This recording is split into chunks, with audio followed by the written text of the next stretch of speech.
Good evening, ladies and gentlemen. Welcome to the Londonderry Town Council meeting for March 28th, 2022. Please stand for the Pledge of Allegiance. I pledge allegiance to the flag of the United States of America and to the republic which stands, one nation, under God, indivisible, with liberty and justice for all. Ladies and gentlemen, as is our tradition, please remain standing.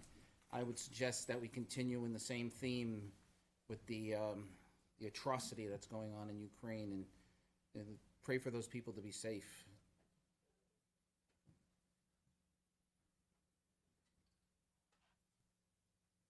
Thank you.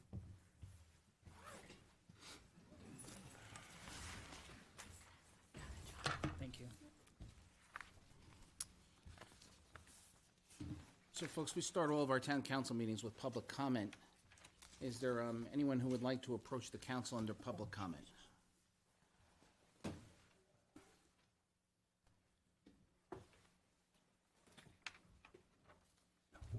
Yes, sir. Name and address for the records, please. Daniel Bouchard, O'Connell Drive. First thing I want to do is compliment our fire department. On Saturday night, my son, who lives in Londonderry, his carbon monoxide went off, and promptly called the fire department. They came down, they checked everything out, got the kids out of the house, which was great. They tested the kids to make sure that, everything was good with them. So they found out anyway it was from the wood stove. So I would definitely encourage everybody, if you're out there, make sure you have a carbon monoxide detector because it saved their lives. Fantastic. So I wanted to talk about those positions again that I had brought up before, and I'd asked for what positions we had open. Is Steve Cotton's position still being funded? Steve Cotton's position was changed. Okay. So we split the departments. We no longer have a director of public works and engineering. We have a director of engineering, and we have a director of public works. The director of public works has absorbed all of Steve Cotton's responsibilities. Okay.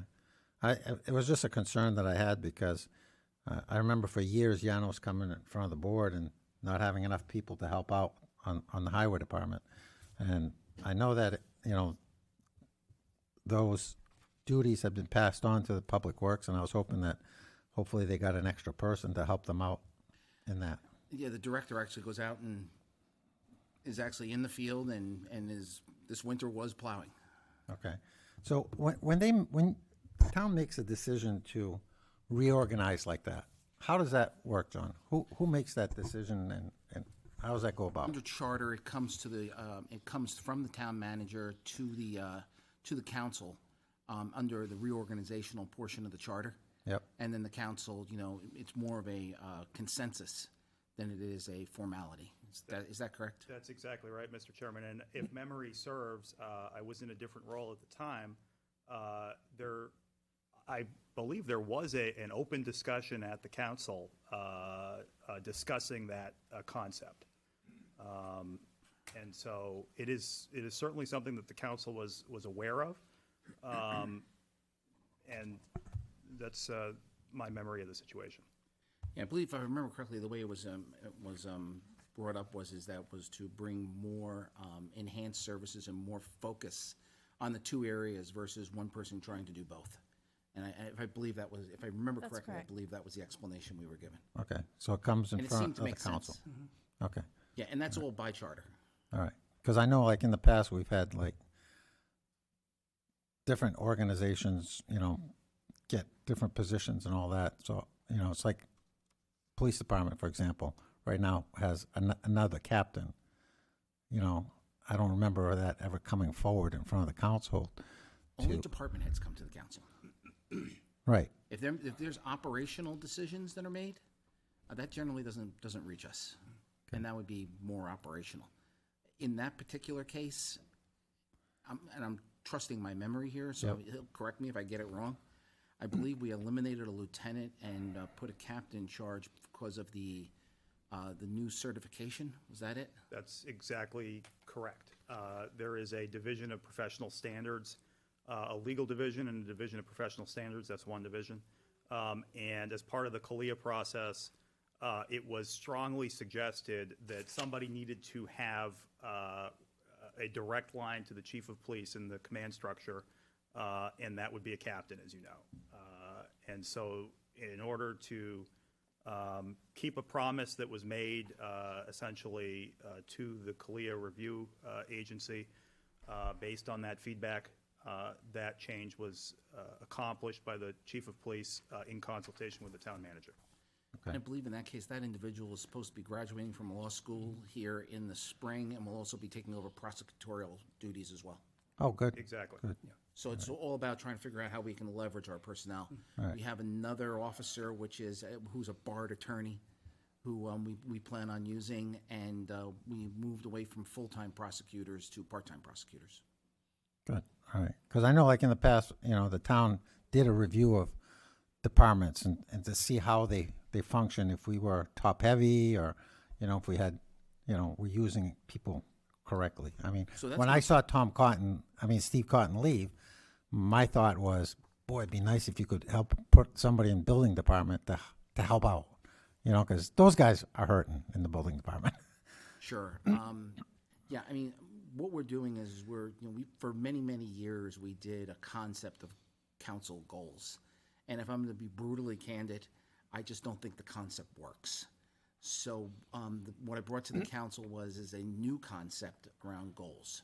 And that those goals are now going to be coming over the next 60 days to the council from the department heads. And these are their goals over the next 1, 2, 3 years, what they think that their goals are going to be. And then we're going to change things from the standpoint of that we're going to hold them accountable to what they commit to.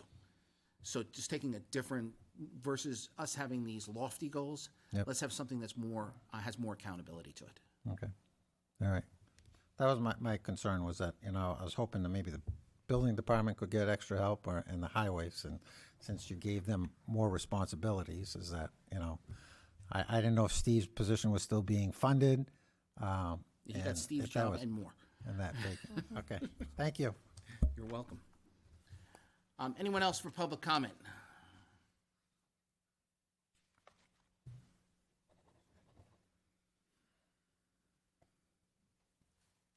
Christine Perez, 5 Wesley Drive, Londonderry. Hi, Christine. Hi. Unfortunately, personal opinion, Article 17 passed by the town by about 35 votes or even less than that. And how that little chunk of squiggly land got chunked out for and I'm going to say the Massetti Corporation because that's who the deals were originally made with. Actually, if I can correct you, the deals were originally made with Elmer Pease, who was the developer prior to the Nutfield 55 and older development. So that was The Nevins, you mean? Excuse me, the Nevins. Yeah. Thank you for correcting Okay. me. Whatever. But it was Elmer Pease who sold it to Massetti. Okay. The traffic congestion, we call it the miserable mile from when we come out of where we live and go to 93. We call that the miserable mile.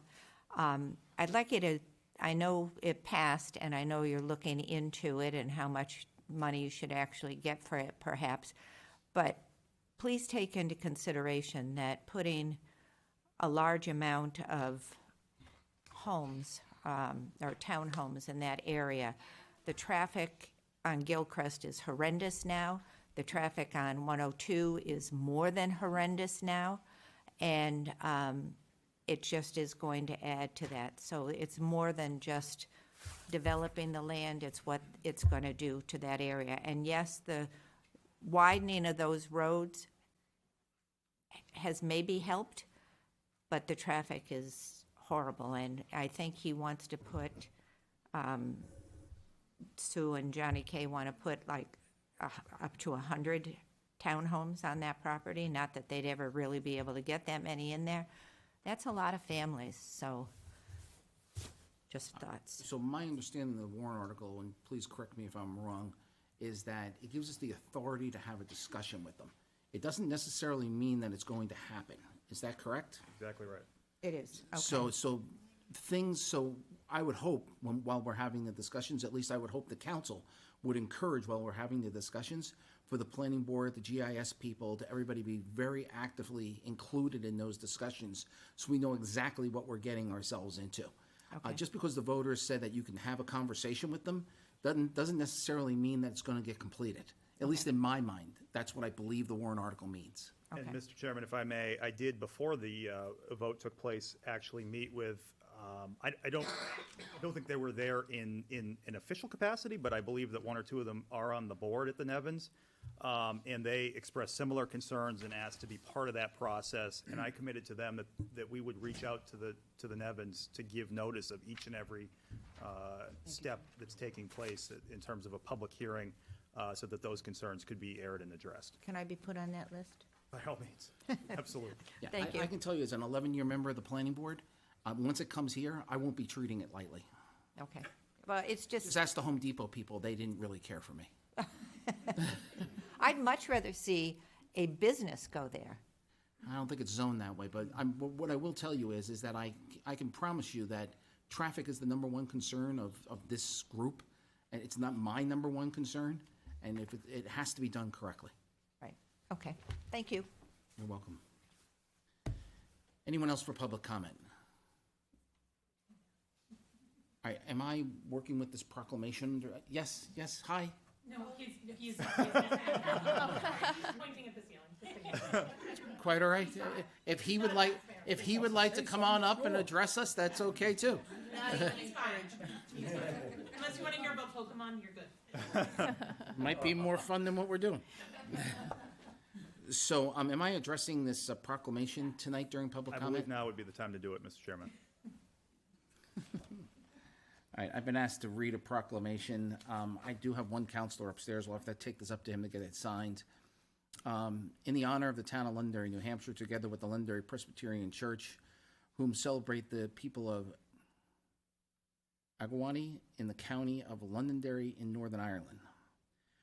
Whereas on April 12, 1719, Reverend James McGregor with the citizens of Londonderry, Northern Ireland, celebrate their first Presbyterian service under a tree 300 years ago in what was then called Nutfield, later named Londonderry. Whereas 300 years later, the pastor of the Londonderry Presbyterian Church, Pastor Carla Diaz, who also came from abroad, will be visiting the brothers and sisters of, am I saying this right? Your guess is Agadui, who came to Londonderry to, you'd think as an Irishman I would know this, right? Londonderry to participate in the 300-year celebration. Whereas the Reverend James McGregor from the First Presbyterian Church in Londonderry, New Hampshire, and Pastor Carla Diaz is the first female full-time pastor of Londonderry Presbyterian Church. And whereas Pastor Carla Diaz will be preaching on the same date of April 12, 2022, under a 300-year-old tree that was there when Reverend James McGregor left to come to America. Whereas Linda Harvey, an elder and worship director at the Londonderry Presbyterian Church, and whose lineage is traced to those of the early settlers, is accompanying Pastor Carla Diaz as a representative of the session of the LPC, thus establishing a link between Reverend James McGregor and the LPC Church and our town. Therefore, let it be proclaimed by the Town of Londonderry Town Council that it extends its highest gratitude to the people of Agaduli in the county of Londonderry, Northern Ireland, for granting us the beginning that comes full circle. Signed on the 28th of March, 2022, at the Town of Londonderry, New Hampshire, in the witness thereof the seal and signature of the Town of Londonderry and its Town Council. So I've had 4 out of 5 signatures already. I'll get you the 5th signature. I would be curious to know, if you're ever doing your history, look, how many people left from that settlement and went to Londonderry, Nova Scotia? There are books about it. I have Linda. I've been there. That's why I'm asking. Oh, yeah. They traveled, I think they initially landed in Massachusetts Yep. and then traveled here. And then some went up to Nova Scotia to winter over. Why one would go north to winter, I don't know. My understanding is they went there because it was a mining town and they went there for the jobs. It may have been. I don't know that part Yeah. of the story. I only know because I went there. Happened to be in Nova Scotia and saw Londonderry and said, geez, I wonder what happened there. There is a link.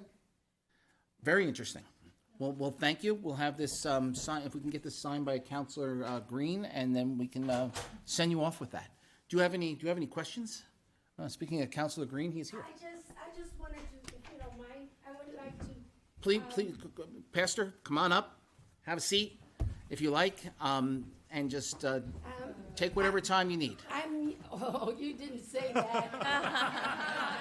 You Well, don't tell we do have rules here, but I will share with you that, you know, my priest, when I was growing up, said if it can't be said in 3 minutes, it probably wasn't worth saying. Oh, you know, your priest was Catholic. I'm Presbyterian. Obviously, I'm not from Northern Ireland. Oh, let me just, I'm just joking, but I wanted to first thank Londonderry for the wonderful, it's the first opportunity that I have to do it officially, the wonderful welcoming that with which you received me in this town. I think I'm one of the first people here who came to this town 6 years ago with a strong accent, because some people would look at me like I was talking in some kind of a dialect. And it was, but nevertheless, this town received me with open hearts, open arms. And your wife was one of the first ones who was very, kind to me. That woman over there has been an angel to my heart, too. And you guys have been a blessing. My church. And haven't even the men been any good? No, I have. Because if we haven't been, I need to speak to them. You know what? He's saying that just because I only know you, and you were good too. But Well, it's been a pleasure. But I just wanted first to thank all of you, people of Londonderry. You guys are a blessing. I thank you all for being kind to my coming here. The reason I'm doing that is I'm leaving Londonderry in July. I'm retiring, but with a full heart of love for this town. Well, thank you for everything you've done. Before I leave, I wanted to leave a piece of history made by going from here to Londonderry, Northern Ireland, and do a full circle and preach over there. On the same date, someone from abroad came and preached here.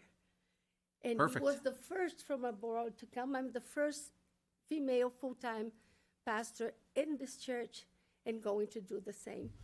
And I'm happy to do this. Linda Harvey has been a blessing to me. I call her my co-pastor. She's not a pastor, but she's as if she is. And she has been teaching me a lot about your history, about the history of the church. And I publicly would like to thank God for this friend and for all the friends who received me.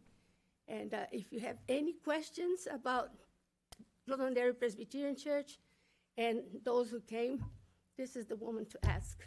Linda Harvey, don't forget the name, because I'm leaving, you will forget my name.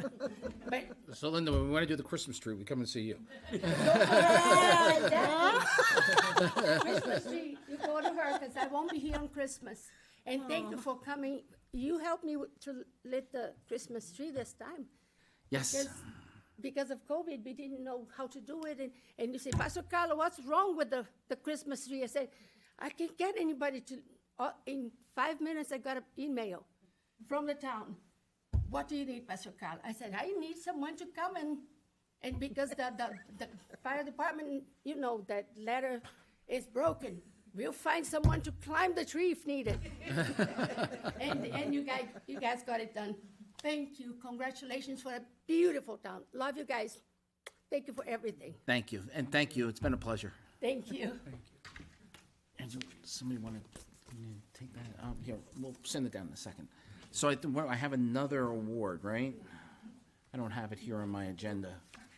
So it's come to my attention that somehow during the deliberative session, we missed one of our committee members, and that we were negligent in handing out that award. So I understand that we have that award tonight. Is that true? Yes, Mr. Chair. Well, why don't you proceed? All right, thank you, Mr. Chair. Tonight, we'd like to recognize Kirsten Hildenen for her years of service on the Budget Committee.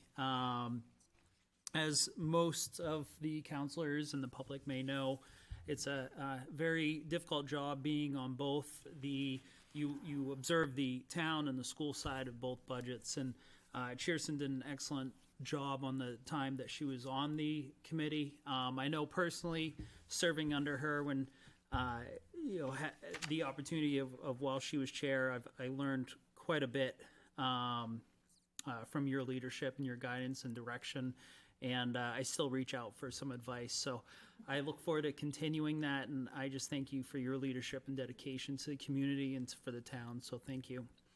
So we do have a little award for you, Mr. Chair. I'll pass it down for you if you'd like to award. Feel free. You were the Thank you. chairman of the So, budget Cheers, committee. if you'd like to come up. You know, you're.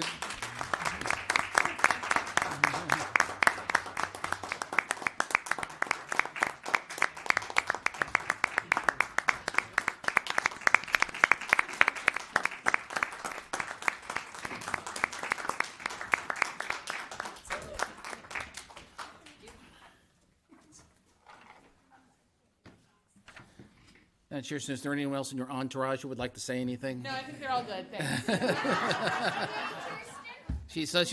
So she speaks for you guys too, huh? Don't dare, Thank you very much, I really appreciate it. You're welcome. Ladies and gentlemen, we are still in public comment. Is there anyone else who would like to address the council during public comment? Seeing none, we're going to move to our business for this evening. We have two public hearings. May I have a motion to open the public So hearing? moved, Chairman. Second. All those in favor, signify by saying aye. Aye. Chair votes in the affirmative. Public hearing is open for ordinance 2022-01, an organizational amendment to the Londonderry zoning ordinance. Hi, Colleen, how are you? Mr. Chair, members of the council, this ordinance, as you stated, is an organizational amendment to the Londonderry zoning ordinance. Basically, in the last few months, we've just identified and compiled a list of Scrivener's errors, section references that needed to be revised, non-substantive amendments. So these are summed up in this ordinance.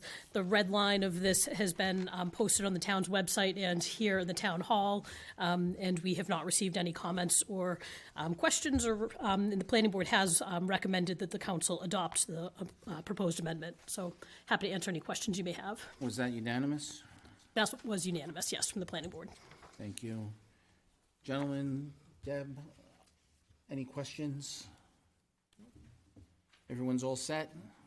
Now let's leave the public hearing open. I'll accept a motion to approve. So moved. Second. All those in favor, signify by saying aye. Aye. Chair votes in the affirmative. Ordinance 2022-01 is approved. Ordinance 2022, an amendment to the zoning ordinance relative to portable storage. Somehow I don't think this one's going to be as easy. It should be, I hope.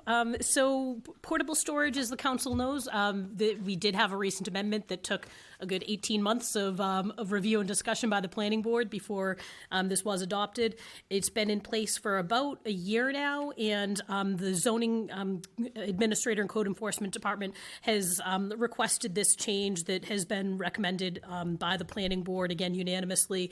The change is relatively minor in nature. It states that that the applicant, when applying to the ZBA for a special exception for portable storage, shall state the length of time that the portable storage structure will remain on the property. The ZBA may approve or limit the length of time the portable storage structure may remain. So there already is language in here that allows the ZBA to put conditions on portable storage structures in the AR1 district. What the code enforcement department wanted was for this to explicitly identify that the length of time they are permitted is one of those items that the ZBA has the authority over. So it just makes it very clear, and was requested by Nick Codner. So again, the planning board did recommend this, and I'm happy to answer any questions. So I guess I'm sorry, does anyone have any questions? No. Anyone from the public, any questions? I guess I have to ask the question. There's one. Yes, hi, I'm sorry, I didn't see you. Just a quick question. I wanted to know if this applies to the moving pods that people use? Yes. Yes. Okay, so that was Marge from the Conservation Commission, just for our minutes. Do we work with the Fortons? Yes, well, Mark Fortin did attend the planning board public hearing. He had some comments and they, I believe, were addressed, and I have not received any further inquiry or comments from him since the planning board hearing. Okay. As long as they were actively engaged, that's great. Yes. Yep. All right, seeing no further comment, I'll accept the motion to approve. So moved. Second. All those in favor, signify by saying aye. Aye. There was affirmative, it is approved. Thank you. Colleen. Okay, you want to do liaison assignments now, or you want to do it after the new business? I am indifferent to it. Mr. Chair, could we please do it now, or? Sure, of course. Okay, so you have a list in front of you of liaison assignments. I can do my own last. Joe, do you want to make any changes? I mean, I have had a request to join the Senior Resource Committee. They've asked me if I'm interested. Do you still want to continue with it? I'm indifferent to it. Yes, I'd like to. Okay. Jim, do you have anything you want to change here? You have Heritage Commission, Southern New Hampshire Planning, and Traffic Safety. Sit on the ZBA. You'd like to sit on the ZBA. Okay. Deb, do you have any changes that you'd like to make? Well, if he's gonna go ZBA, I'll take Heritage. You want to do that? Yeah, sure. I don't know if it's a good idea to have somebody on the Heritage and the Planning Commission, or maybe it is. That's a question. didn't think of that. That's a question, not a statement. So, for example, the Planning Board Chairman is on the Heritage Commission. You're right, John. If it's a good idea, let's do it. Deb, you I wanna don't know, stay I and was I'll stay? comfortable with it because I sat on it for like 6 years prior. I'm okay with it. I just want to know make sure everybody's okay with it. If we think it's a problem, I'll Okay? withdraw it. It's up to you. Okay, let's try it. Okay?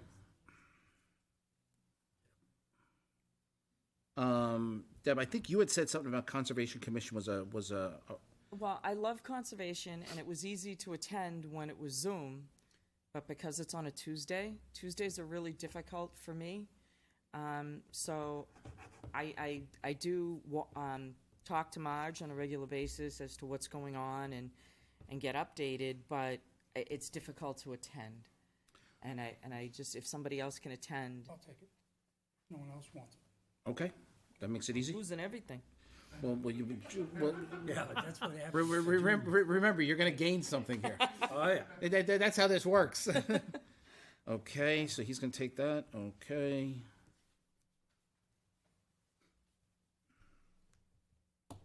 Okay. I need somebody to take Budget Committee. I will, Mr. Chair. Okay, so that's Chad. I need somebody to take Housing and Redevelopment Authority. Actually, didn't we dissolve that? I thought we Still, it's been revived. You- LHRA. Do we really need a liaison to it? To the extent you need somebody to liaise with them, I'm happy to serve that function as All well. right, Mr. Chairman. I don't think we've liaised with them in a long time. So that's coming off? Yeah, we'll take that one off until we figure out how this is gonna play out. We can always reassign somebody. Solid Waste Environmental Committee? So the charter says I can assign you if you don't volunteer, just so you know. When do they meet? I don't know, when do they meet? Meet on the second Monday. Same time as council, right? You meeting the same time as us? It's usually opposite you, except if there's a holiday. Okay. So it's usually the second, usually. That'd be good. Step into the energy and then the rest of the stuff. What? Yeah, I'm just trying to, We've never had a liaison, so I don't know. well, Tom Dolan was supposed to be your liaison, so. That's why Listen, I'll get accused of throwing people under the bus, so. that's why you can't do that with recreation, because they're on the same day, so. Okay, so solid waste? Yes? I don't care, I'll take it. Okay. Okay. All right. Does someone want to take, I mean, I'll continue with it if I need to, but does someone want to be the alternate to the planning board? What that means is if Deb's an ex officio to the planning board, so if she can't make a meeting, you backfill the planning board. Or you can go to the meetings, you just can't vote if she's in attendance. Yes? I'll do it, Mr. Chairman. Okay. So, Mr. Chairman, just to make it a clear record consistent with what I believe to be statute, he would be appointed as an alternate ex officio to the planning board? Right, he's got to go to the town clerk and be sworn in, Correct. as my term has expired. Planning board is something you have to be sworn in for. It is, but it's the alternate. Oh. You understand? So Deb's the primary, Right. and you're the alternate. Do you still want to be the primary? I have a couple things that I started on there that I'd like to finish, Okay. so. It doesn't mean you can't, you can go to all the meetings, Yeah. and you can participate. Only one of you can vote. Okay. I mean, that's basically what it means. The way Deb and I worked it is if she wasn't gonna be able to attend, she would let the chairman and myself know. I would contact the chairman and ask him if he wants me there, and then I would be there. If you know, there was some meetings I went to, but I would sit in the audience. And you can watch the meetings, and I would tell you too, if you can't attend, because if I do call and say I can't come, at least you know the background, and you can step in and speak to what they're talking about. Okay. Okay, Londonderry Arts Council. All right, so Chad, let's see, how many do you have so far? Budget committee and then the planning board. So you're getting the Arts Council. All right. All right, so I have, Joe, you have the library. You want to keep the library? Yep. All right, so I have the Airport Authority, Old Home Day. Since I'm so popular at the school board, I'll continue with the school board, I guess. And the CIP committee. Does anybody else want to do the CIP committee? I've done it for 16 years. I'm happy to continue. It's basically 2 to 3 meetings. Steve Burrow was the chairperson the last time. After 13 years, someone else finally was nice enough to take over as the chairperson. I can help if you'd like. You want to do CIP? Sure, if you'd like. It's up to you. If you're asking, I'm taking. All right, Joe. That will be the first time since 2004 I won't be on the CIP. That's actually kind of nice. Joe, did you say you're still on rec? Yep. I'm just making note, and I missed it. Okay, thank you. Okay. I don't think Jim, you're keeping track of traffic safety? I'd like that, please. You would like traffic safety? Yes, Mr. Chair. Okay. Thanks, Jim. Yeah, not a problem. All right, so that gives, so Jim, what does that give you? That gives you Southern New Hampshire, ZBA, and Conservation. Chad, that gives you Budget Committee, Londonderry Arts Council. You know what? I'll do you a favor here. I'll take Londonderry Arts Council off your hands. That will give you Planning Board, Budget Committee, Traffic Safety. Who did we say? Deb was Solid Waste? Yep.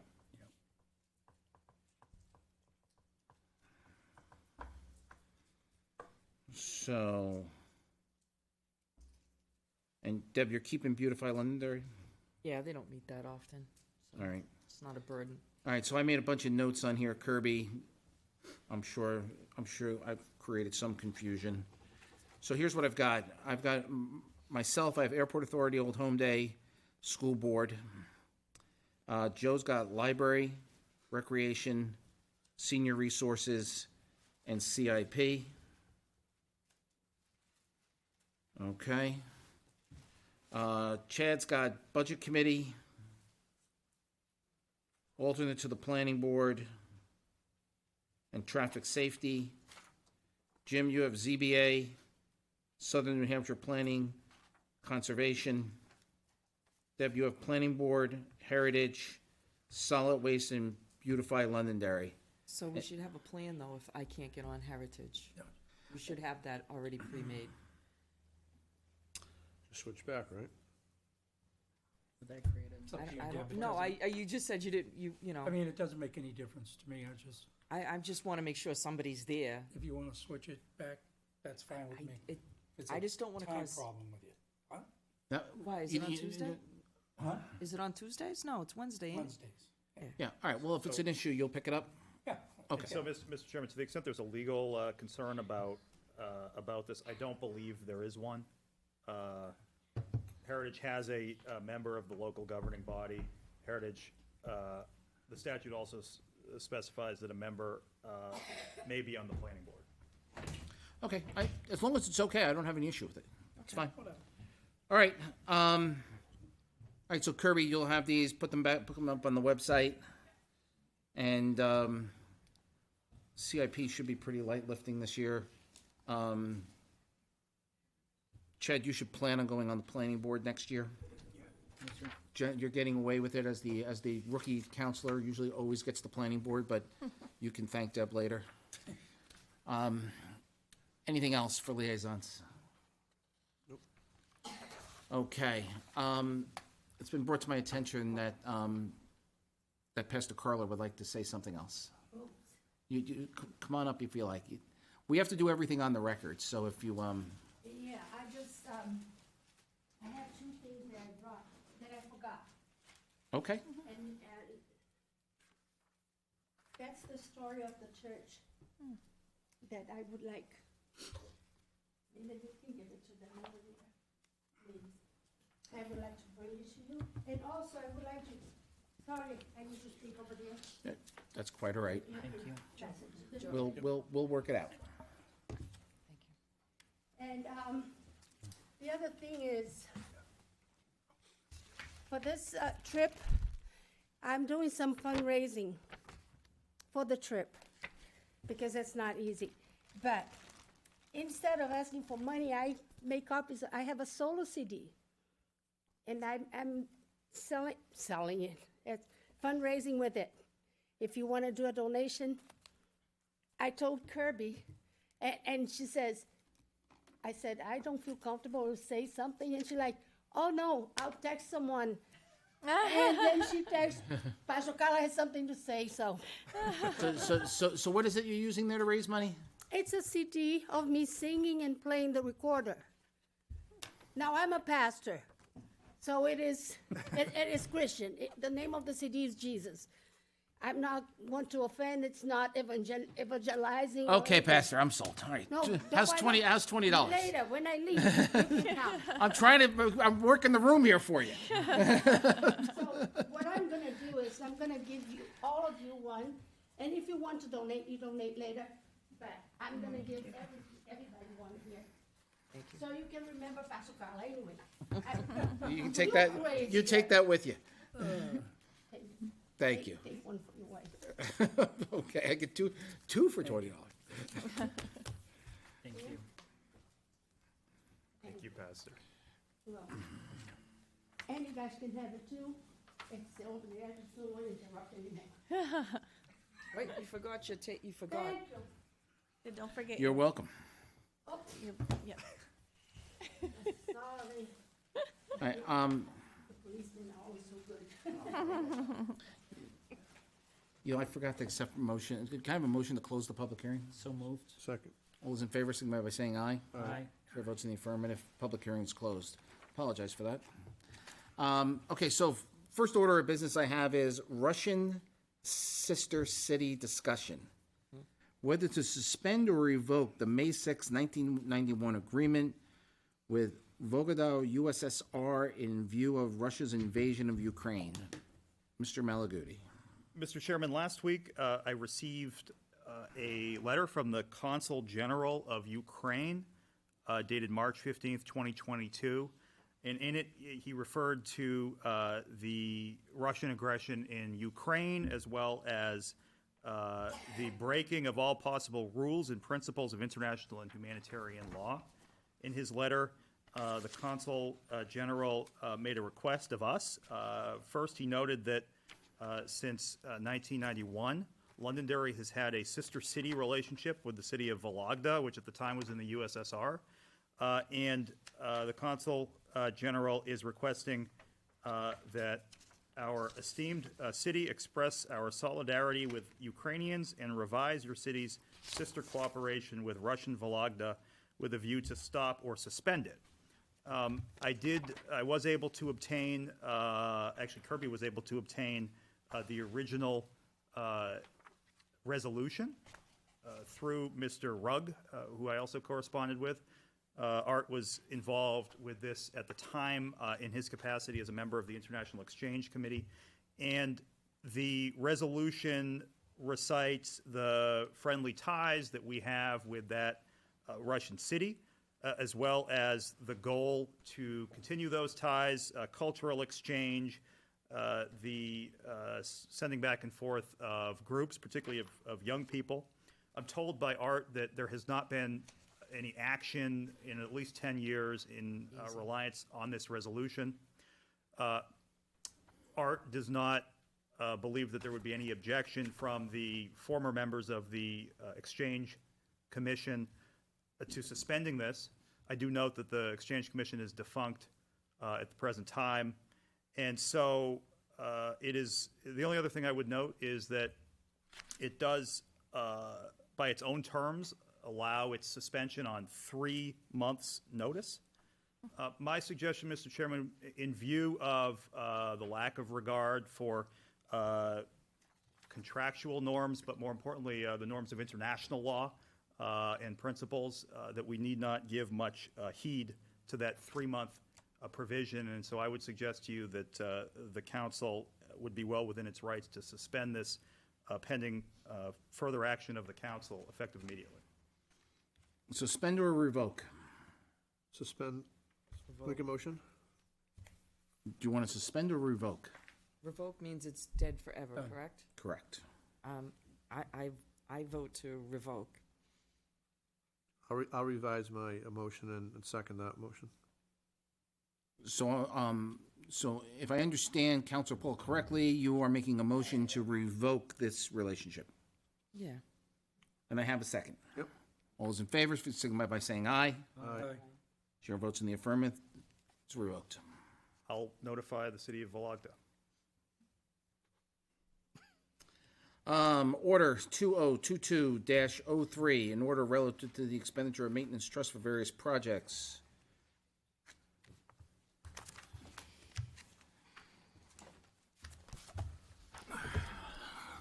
You're again, your name again? Well, you wouldn't know it by outside, but it's supposed to be spring. I thought you were supposed to be Rip. No, Rip's put away for the season. Good evening, Mr. Chair, members of the board. My name is Dave Wally. I serve as your Director of Public Works and Municipal Facilities. Congratulations to Chad on your new post. I have 2 expenses before you tonight out of the Expenditure Maintenance Trust Fund. First one being in regards to winter maintenance. I had hoped that this would be the final request, but as of this morning, it appears as though we'll have at least one more. This EMTF request is to pay for winter maintenance funds. The request is for plowing, salting, and shoveling, and any other winter maintenance items that may occur at various town buildings, Town Hall, Londonderry Fire Department, the PD, Library, Senior Center, and the Access Center. The 2 previous allocations totaling $34,000 have been exhausted, and this allocation is for $5,935 for the remaining current bills on hand. And should there be any future requests, which at least I know there will be at least one, I will be back. Any questions? Make a motion to approve 2022-03. Second? All those in favor, signify by saying aye. Aye. Motion carries. Thank you. 2204 for expenditure for the maintenance trust funds.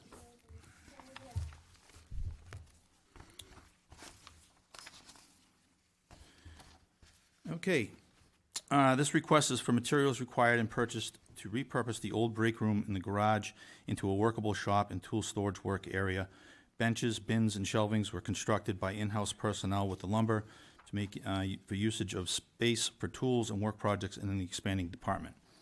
We also constructed a sound deadening structure around the air compressors for a better and safer work environment for the mechanics and other personnel on the garage floor.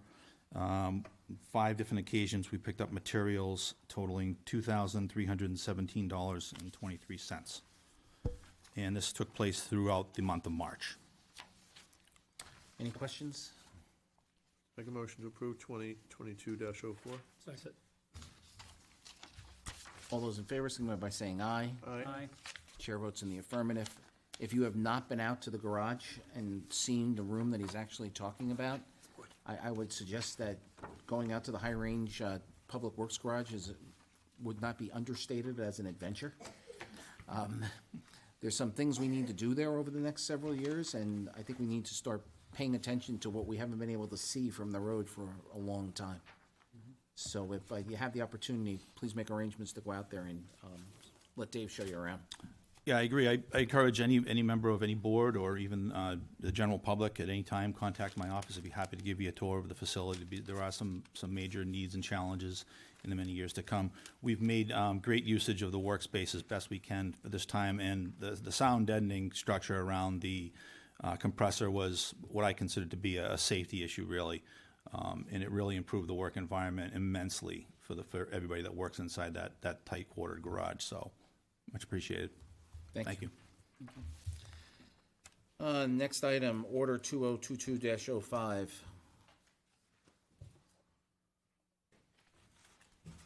Evening, John. Mr. Chairman, members of the board. I'm John Trotter, Director of Engineering, here this evening regarding Order 2022-05. We're requesting the expenditure of reclamation trust funds in the amount of $3,446.20. The purpose of that is to purchase spare parts used for the repair and maintenance of the recycling carts, which are required for the automated curbside recycling collection here in town. Again, the carts are getting older, and these are trying to keep them up to snuff. So, John, it's interesting that this came up tonight because I've noticed over the last couple of weeks, west of High Range Road, where we have the overlay district for the St. Gobain, Yeah. that the carts are overflowing all the time now. And, and for obvious reasons, because people are having the water delivered to their houses, from Monadnock. Correct. Has anyone complained about the fact that they don't have enough room for recycling west of High Range Road? We've been providing them the second cart, John. I didn't know, because I noticed how much more there was now. Yeah. Interestingly, I ran into the driver from Monadnock Water driving out one day. His truck was broken down, and he informed me that they only have 2 drivers right now. Okay. And they're running anywhere between 2 and 3 weeks behind. Wow. So he's saying, he says they're trying to hire people. They can't get any CDL drivers. Same problem everybody else is having. Oh yeah. So just for folks to beware that Monadnock is trying. Yeah. They just don't have enough personnel because he says it seems like every month we're getting many more. Yeah. And there's only 2 drivers. So we do have some of those impacted residents have reached out to us, and we've been providing them that second recycling bin. Good to know. In coordination with St. Gobain as well. Yeah, I was unaware, but so thank you. I appreciate that. I'm sorry, I have a motion on the floor. Go ahead. It was just a I don't want to clarification. forget the motion. Okay, I just wanted a clarification. When you say parts, right? Yeah, please. You don't replace the whole barrel, you buy like wheels and lids? Correct. Yeah. Is it? Buy wheels or buy What's axles. the cost difference between, is it really more affordable to fix it? Like once it's broke, does it keep re-breaking, or, do you know what, you must have some sort of idea of what I'm trying to say here. So, Or is it more cost effective to actually get a new one that will last longer? because the barrel itself is much more expensive. The cart, I always say it's a barrel, it's a cart. The body. The body itself, yeah. So again, when we're purchasing wheels, this $3,400 is going to will kind of rehab 100 carts. So again, it's better that we just rehab them. Okay, I just rather was than curious. trashing them. I just figured, if it's the same person or the same houses that keep doing, I've had my same cart since the day we started this, with no issues, so I was just kind of wondering if it was a pattern, like the same households or. Not really. Oh, okay, Some thank of you. them they're getting old. They've been on the street now for a number of years. Yeah, well, Well, let's see, we started this program 12 years ago, right? Correct. So, long time. 9,000 carts. well, I do. I live on Hardy. Yeah, it's not as busy as Jam's Road, though. Obviously, whoever's placing your trash cans are taking greater care with them. That's it. I have a motion and a second. Can I have, all those in favor, signify by saying aye. Aye. Chair votes in the affirmative. Thank you, John. Thank you. Okay. School district lease and landscaping at Town Hall. Coincidentally, I got a phone call from School Board Member Slater today, who informed me that he received the final plans for what that building may look like had it been approved. And he said he wouldn't be here tonight, and he said that it is his intent to bring it back to their board. So I don't know where the council sits on this, but I'm relaying what he told me today. And that's really the reason that I'm here as well, Mr. Chairman. Just as a refresher for everybody, we had an article, Article 15, on the town ballot to authorize them to bring that district office down here. It passed on our ballot, and unfortunately it was contingent on the school getting authority on their ballot, and they did not get that authority. And so that leaves us with Article 16 on our ballot, which also passed, and that is to make available $150,000 to restore that site just to our left, some of us to our left. It would seem that $150,000 would be a lot for loam and grass. Seems to me that way as well. Unless Mr. Holy would like to be able to use that for the cemetery that didn't pass. It seems like we should be able to do it for that amount. But the reason that I'm here is just to, it would not be the first time that an article like this fails in one year and is revived in subsequent years. And so, bearing in mind that we have this money available until June 30th, 2025, I am looking for direction and input as far as whether to commence this project now or await for some future event. I mean, if you're asking me my personal opinion, I would just, I'd just loam it and grass it and go from there. But Wait for the lodger, yeah. I mean, we don't want to leave it the way it is. It doesn't look very nice, and it probably looks terrible. But I don't know that we need. I mean, if someone tells me it's $150,000 to rehab that, I mean, I'm with you. It I'd seems say like it everybody should go be get a more than wheelbarrow. enough. What I will say though is that my understanding is there's irrigation that would probably should be done before it's loomed and seeded. Although No. And I think that we should see the cost of how much it would be to put in loom.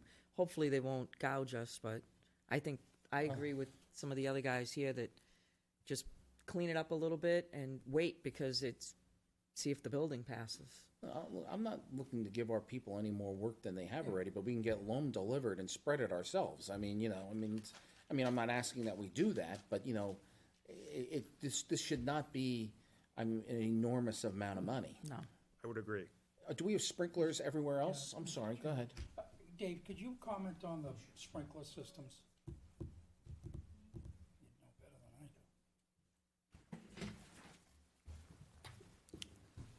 than I do. Again, and I appreciate that you coming before the board for some direction, because some of the discussions I had with Mr. Malaguti was, so the money that was voted and approved is not available till July 1, not exactly the best growing season. And so I had suggested that perhaps we could certainly prep the area, grade it, what have you, if you wanted to. At least that would give it a little bit more clean looking aesthetics as just a pile of dirt. And then come fall, perhaps across the street is a little bit further along with the board and where they're going to be going, whether they're going to be coming back before you folks. And if things have dried up, per se, in that discussion, then we can entertain the idea of looming and extending the irrigation system into that area and going into the fall grow season, which is probably more appropriate for what we want to try and do out there as opposed to trying to start in July. Yeah, I wouldn't try to progress in July. No. Probably not the best idea. Right. Yeah, I mean, I'm in concurrence, yes. I say we do the minimum to make sure that it's presentable until we know, we get a better feel for where they're at. Right. And see what they want to do. Yeah. Because, I mean, I'd hate to, jump on it. We can't jump on it now, but, you know, without the money allocation, we could probably do some in-house prepping, but that, I don't want to steal away from, you know, what the highway has to do with roads, and there's a lot of cleanup in the spring, and road construction will be here before we know it, so I don't really want to allocate too much in-house manpower over there. If But we could do something to it so that it's a little bit. we could do a day's worth of work over there that would certainly tidy up the appearance of it, if nothing else. Yeah, that would be fine. Since you're here, I did speak with the town manager. I don't know if others have noticed our town common. If you're looking at the stage directly to the left. Yeah. Is there an opportunity to have a conversation with Continental about that? I mean, it's, and I understand it's a very difficult piece of property to work with and everything, but, you know, everything's been, the ground is settled, you know, is there anything we can do with that? Yeah, there's two areas of concern. The one that you're speaking to the left, almost where the Christmas photo area was. Right. And then in the expansion area itself, that need to be addressed and looked at and figure out what exactly is going on there. I had almost thought that we might have a problem with the irrigation in the area, but I'm not so convinced about that now either. Just observing what as it transpired through the winter. Well, there's been and no through early irrigation spring. all through the winter, so Exactly. I think we're getting a good idea It started of in flow. that area, and as we came out of summer going into fall, we were still watering. And I thought perhaps something was going on in that spot, but now I'm not so convinced about that. Yeah, because it's obvious that we can see where the flow is. So, I mean, and, you know, we kind of relied on Continental on this one, and I know we've dug it up twice already. But we need to get it right. Yep. And if we need to go back to them, let's have a conversation. Yep, agreed. Good? Good. Anything else on landscaping or school lease? That's all I have, Mr. Chairman. Thank you, Dave. Thank you. Thanks, Dave. Thanks, Dave. Okay, all right, so if I'm looking, I'm just jumping around here for a second. If I'm looking at calendars, okay, I have, next month, so is the 25th school vacation week? I'm not the right person to ask, Yes, Mr. Chairman. it is. All right, do we still want to have a meeting on the 25th, or do we want to do the 11th and the 18th? I mean, when's our meeting in May? That is on the, Is our meeting in May on the 9th? The 9th and the 23rd, I think it is. So, I mean, do you want to stick with the 25th and see where we're at? If people are traveling, they're traveling? Yeah, why not? Okay, as long as you got, I just want to make sure everybody's okay with it. All right, so back to the agenda. Approval of minutes for March 14th, 2022. Make a motion to approve? Second? All those in favor, signify by saying aye. Aye. Chair votes in the affirmative. Minutes are approved. Liaison reports. Assuming we just did that, I'm not assuming we have much. Well, I do. Did you get re-sworn in for the planning board? I think you have to check that. I think it's an annual thing. Oh, okay. Is But it? just, I'm not positive, but check your, Annually, all I think if you're an ex officio, it's annual. Oh, okay. So, but I'm just make sorry. sure, but that, no, it's no big deal. Just bringing it up. Well, I have a liaison report. Fantastic. I chaired the first meeting of our energy task force. I thought it went pretty well. People were very excited. We did get a presentation from Encore, which is the solar panel place that is going to be doing Derry's Array. It was really a lot of conversation about how, and this is something you had brought up a long time ago with aggregating, but producing our own energy to sell because we have enough space and it could be big enough to do that. The thing that I talked to Mike, I'd like to reach out to the school and get some information from them because if we can reduce their bill, because our electric bill was almost $270,000 and their bill's got to be a little bit higher. If we could get those bills off the books and not have to have the taxpayers pay for them, that would be a huge savings to the town.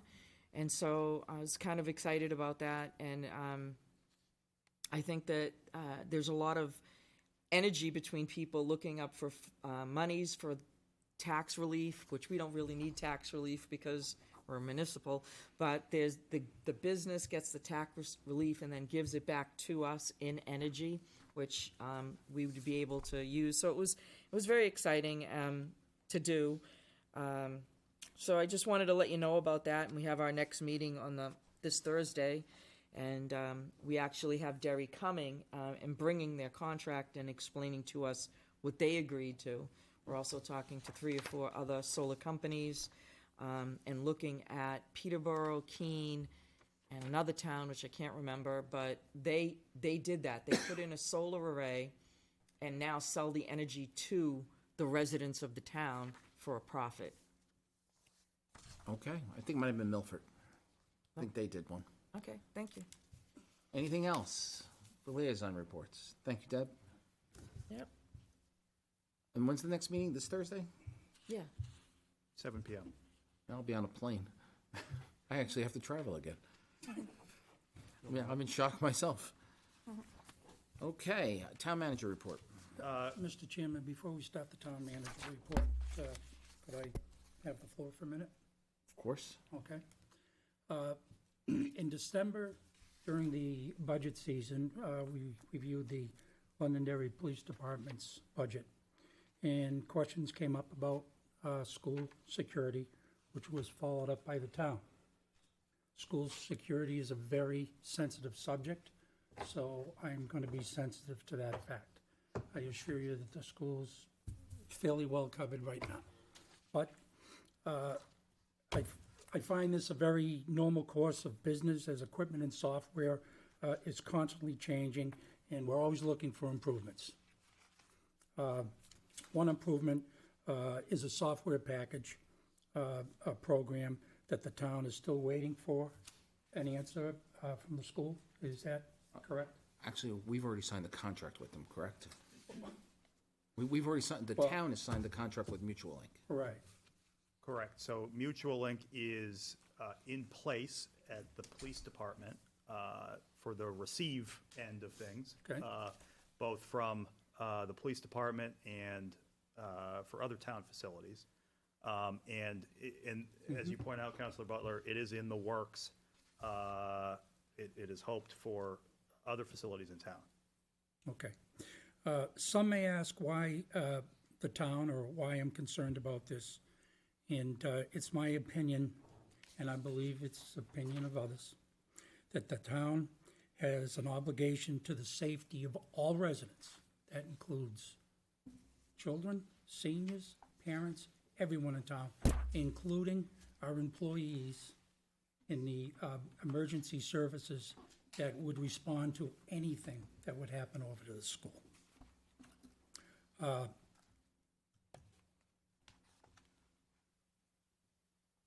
I'm a little concerned, quite frankly, I'm concerned that the town is not getting its fair representation with any type of the security programs that the school is trying to initiate or create. I believe that we should have a member of the administrative staff of the police department on everything that they look at, including our RSO officer or officers. It's in a time of need, and we're talking about our kids now, in a time of need, communication is so important, and we can't lose sight of that. And I think that either we need to have a meeting with the school board, or something has to happen so we can make sure that we're getting the proper representation when it comes to the safety of our children, which we're obligated as town officials. And that's all I have to say, Mr. Chairman. Okay. So, the town manager and I have been having active discussions with the police chief. The police chief, as of today, is in some limited dialogue. The conversation that I had with the police chief was with regard to the charter and state law. Under state law and under the charter, Councilor Butler's right, the safety of and security of the municipality comes under the purview of the council. I would suggest their next meeting is on April 5th, that we go there and we address them in such a manner in which we need them to engage. After the election, I was asked by someone, what are the primary responsibilities of town council and school board? And obviously, this is an opinion. On the town council side, it's 5 things. Make sure your police department is staffed, trained, and has all the right equipment to protect and respond to your community. Make sure your fire department is staffed, trained, and has all the right equipment to respond to the community for their safety and rescue. The third thing is that make sure the children are safe in the schools. Make sure that that community is well protected and safe. The fourth thing is that make sure your public works and engineering department have what they need to be able to maintain and the roads and to be able to plow. And the fifth thing is pick up the trash. So someone from the school department, talked to me and said to me, well, what do you really think they are for the school? For the school, I said to him, it's really pretty simple. Be number one. Just be number one. Coach Jimmy Lazo over at the football team over there has proven that if you have a plan to execute against, and that if you hold people accountable and you make them do their job, they'll exceed your expectations and you can be number one. And he can speak to that because he's done it. You have, Hopkinton and Hanover who are number one. There's really only one thing to do on the education side is be number one. Whatever that is, you need a plan and you need to be number one.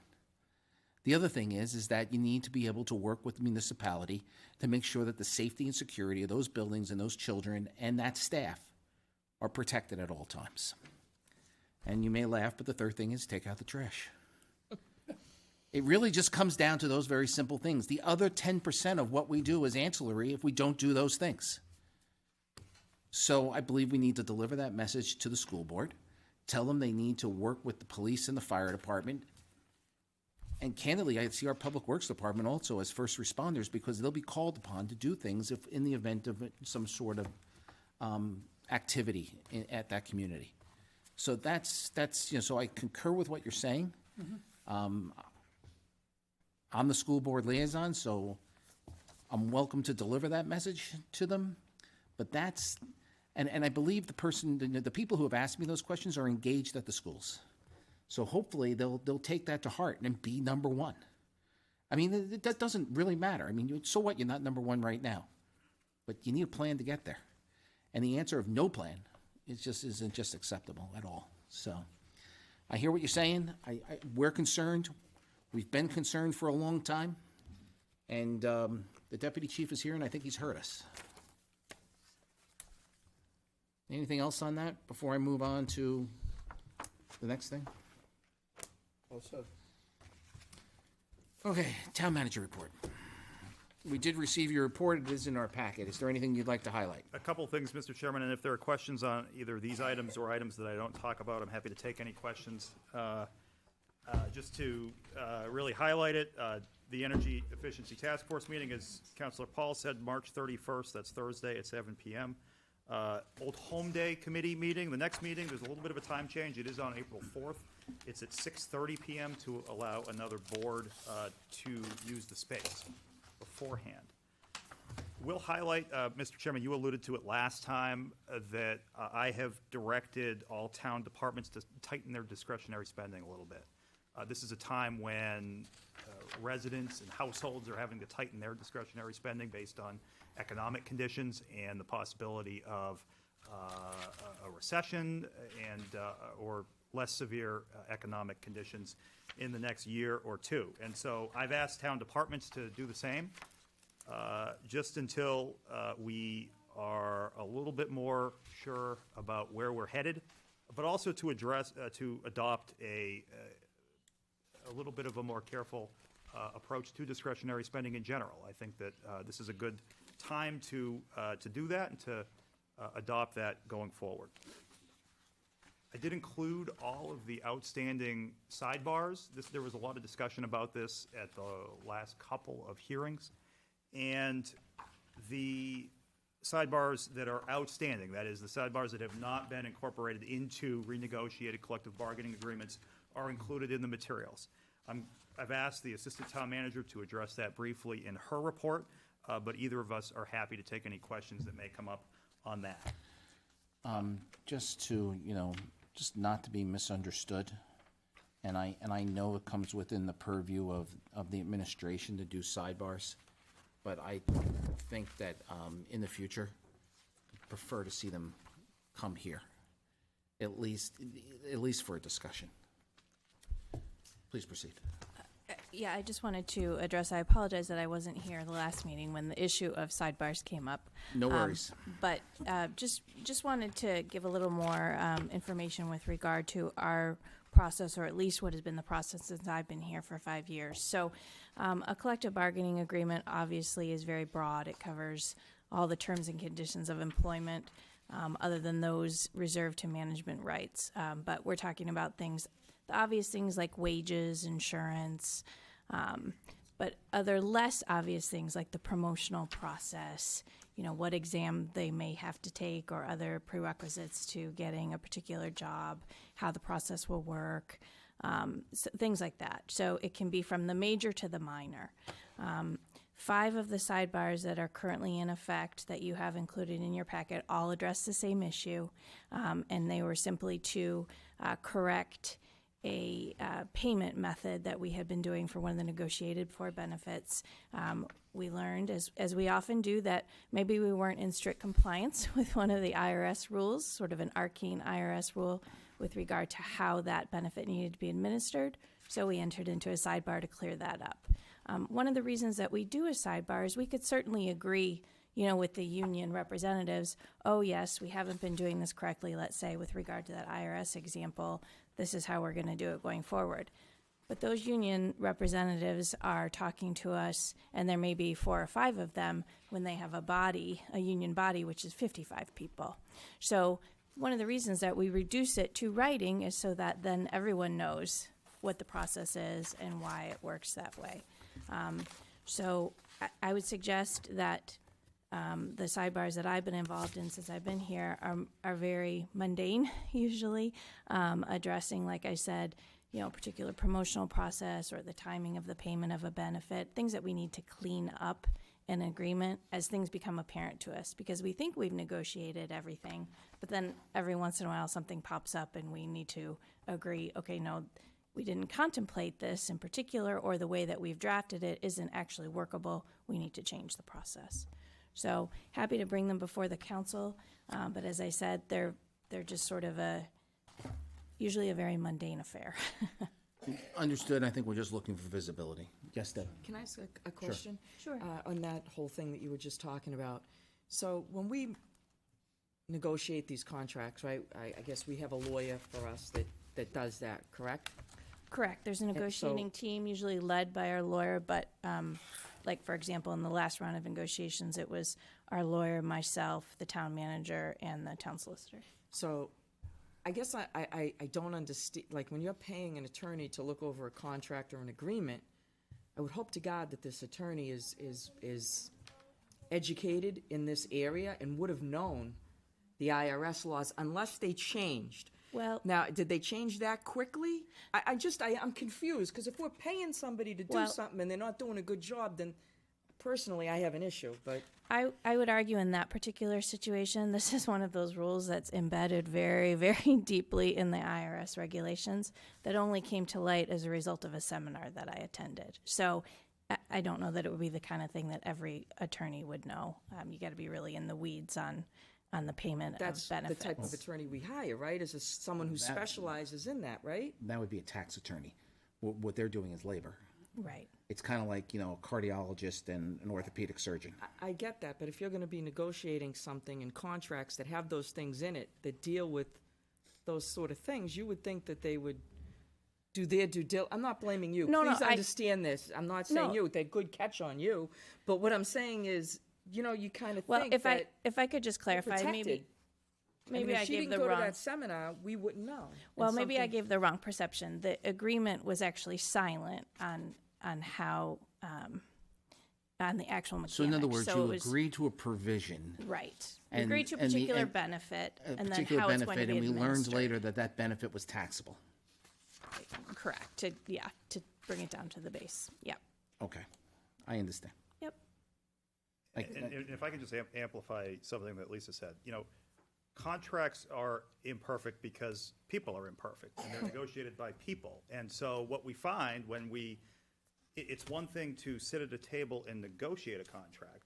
It's another thing to, through experience and kind of the crucible of having that relationship of employer and employee, we find things don't go exactly according to how we thought they might go, or even according to the law. And so we need to adapt. And that is the genesis of a sidebar. It is not, granted that I take your point, Counselor Paul, that here we have, okay, the law is the law, and yes, ideally, the attorney that negotiated this 35 years ago should have been aware of it. But the reality is often messier than that. And so we are left at the town level, at the town administrative level, to work things out and to just get it done.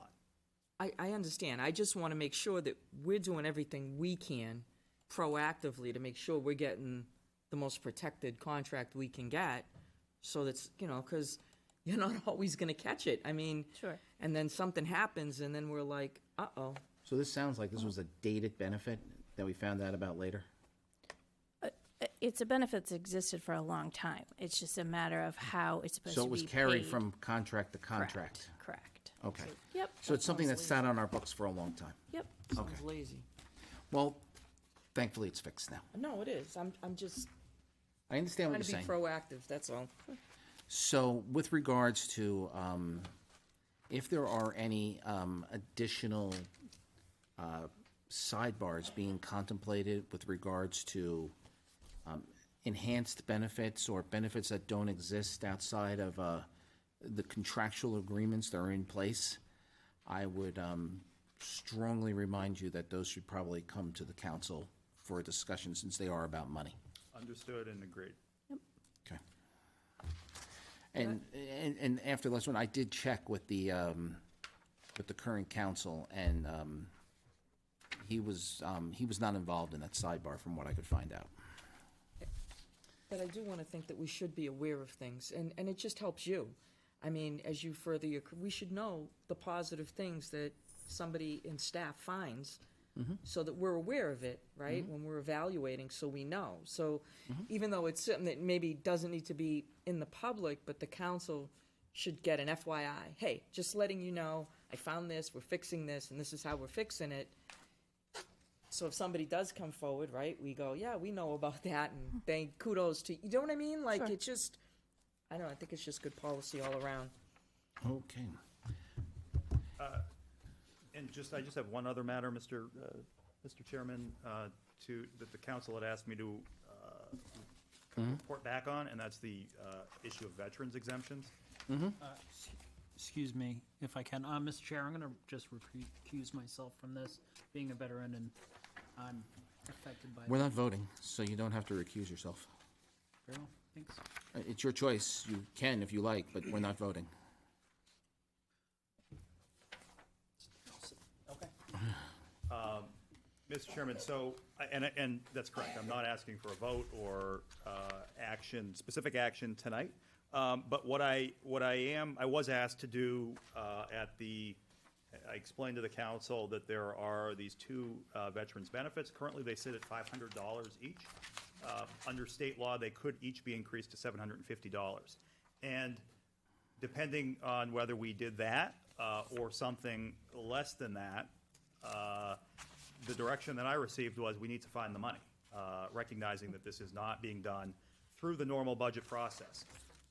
And so in my materials, in my report, what I have just cautioned you to is the fact that this is not a budgetary best practice to do this outside of the normal budgetary process, but that it's recognized that this is something that perhaps could have been done earlier, and here we are, and wanting to recognize the good work that our veterans do, the council has asked that I look for ways to accomplish that.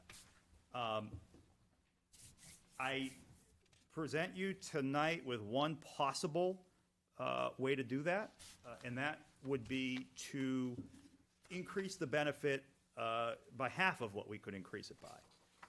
That would cost it's projected to cost around $115,000. That is $115,000 of tax revenue that we had budgeted for, that we are projecting to take in, that we will not take in if we take this action, if we increase this benefit by $125. In consultations that I've had with the finance director and with the assessor, I am confident that because of improvements that Steve Hamilton has made to the land use change tax collection process, that we should be able to, and again, that is the land use change tax, just to back up, is a tax that is triggered when there is a change in use in property that's in current use. And because he has really gotten more aggressive and more diligent about collecting those monies, and because the collection rate on land use change tax monies is so good, we can count on enough offsetting unexpected tax revenue where we should be able to absorb this this year. I still just want to frame it as this is not the ideal way to do it from a fiscal management standpoint, from a budgetary standpoint. Nevertheless, things do come up mid-budget, not infrequently, and if the council determines that this is a worthy use of this offsetting unanticipated tax revenue, I think the council could reasonably direct me to prepare paperwork to increase this exemption in the fashion that I've just described. Any questions? Okay, so if we were, go ahead. Okay. So this is the way I see it. So I really nothing against you, Mike. I think that, when we went back and forth on this, I think there's only 3 councilors here on the board that are left. When we first talked about it, we had a back and forth. One of the councilors and I had a difference of opinion. And we went back and forth, and we actually had maybe 3 meetings on this. And if you go back to the notes and you go back to the records, you'll see that we said specifically, the argument was to go to the maximum at the time. So we had the conversation, it was presented to us as that was the maximum. We passed it, I passed it based on knowing it was the maximum. And right now, like you said, we're dealing with a situation that's a mistake. Somebody put the number of 500 when it should have been 750. That's what I voted on, the maximum amount. And so these, basically the time that's gone by since then, the people that, were the veterans that were trying to get this exemption were only able to get 500, And again, my understanding, as it came out last time, and I think the other, I'll have them speak for themselves, but the other people were that it was supposed to be at the maximum. So I understand what you're saying, but we have to fix something that was an error in my opinion, and I'll let the others speak to it. So it all just comes down to dollars and cents. So here's my concerns on the revenue side of town government. On the revenue side of town government, I'm sure we've all noticed how difficult it is to buy a new car. And if you go up to the rental car agencies, you'll notice that their lots are quite empty. Actually, I had to rent a car from National last week, and they said that they only did that day? They only did 140 rentals, where they, which pre-COVID they were doing 300 to 400 rentals a day. So, and that means they buy new cars, and guess what? They register them in Londonderry. My concern would be is for the finance director to be able to look in his finance crystal ball and tell me what the motor vehicle revenues are going to look like. Because if the motor vehicle revenues are going to look okay, then this is a conversation worthy of having and coming out here and talking about it. But just because we have a line item that looks like we'll have more money in it, does that it's a bottom line budget? I don't want to take something from one line item and short sell us on another one. Because I don't know people are having there's a lot of kitchen table conversations going on right now. I saw someone post recently that they filled their tank for heating oil, and it was $1,100. That's just unheard of. So I think that, as you pointed out earlier, we need to be sensitive to everyone. Happy to entertain anything for our veterans and hear any possibility of helping them. I just want to make sure that we're not cutting our nose despite our face, because we did put a budget in place.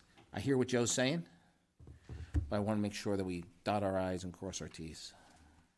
So do you suggest that we send the finance manager hunting? Let's hear what he has to say. I mean, there's no, That's I reasonable. mean, but let's do our deep due diligence. I agree. Because it's kind of like the gasoline conversation we had here during budget. I bet everybody wishes they had a different conversation with us when we asked about gasoline during budget. I know nobody imagined $5 a gallon gas, but we're there.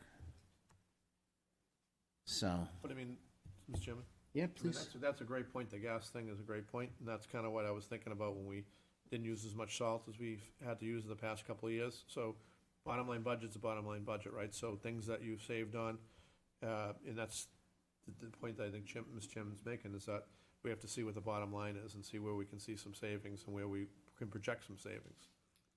See what it adds up to. That's right.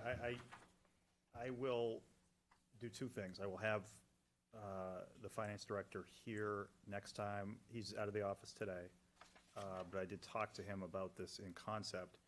I can tell you, we are still projecting a surplus at this point in time.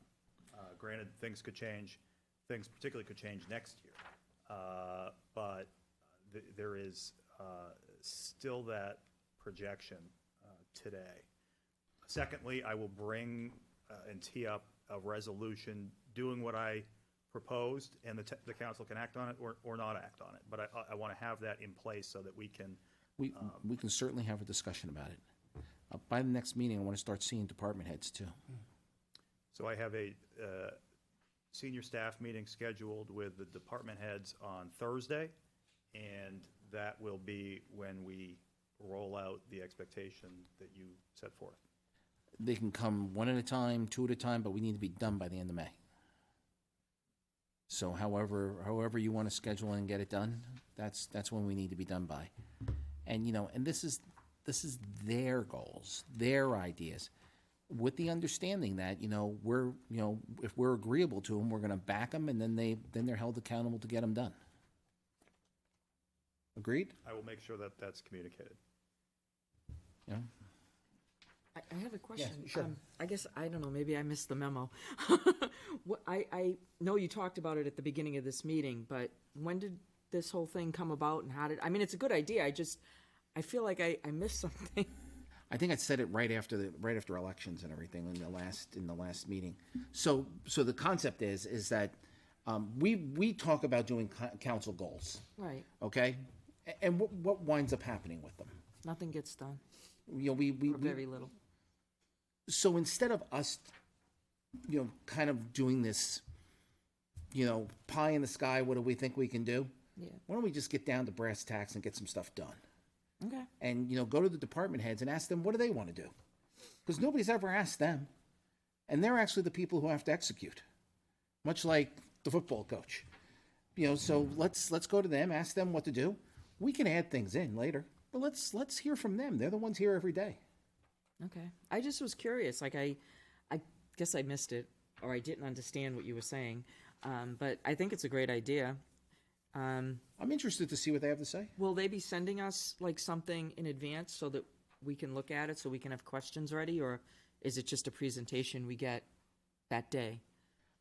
I would hope that the town manager would probably be working with them and be able to look at those goals and what they might look like before they come to us, and that I would hope that he would probably give us a heads up.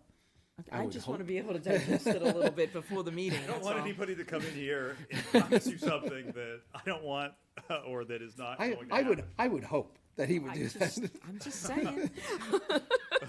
I certainly would hope he would. I think it's a refreshing idea. I think it's a good thing. Let's try doing some different stuff. Anything else?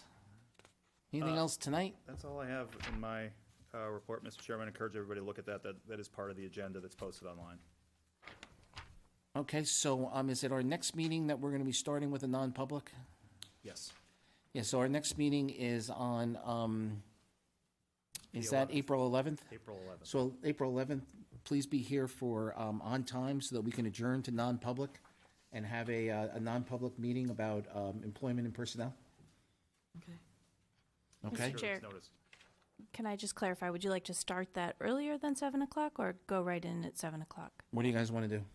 Or gals, I'm sorry, I do that all the time. Okay.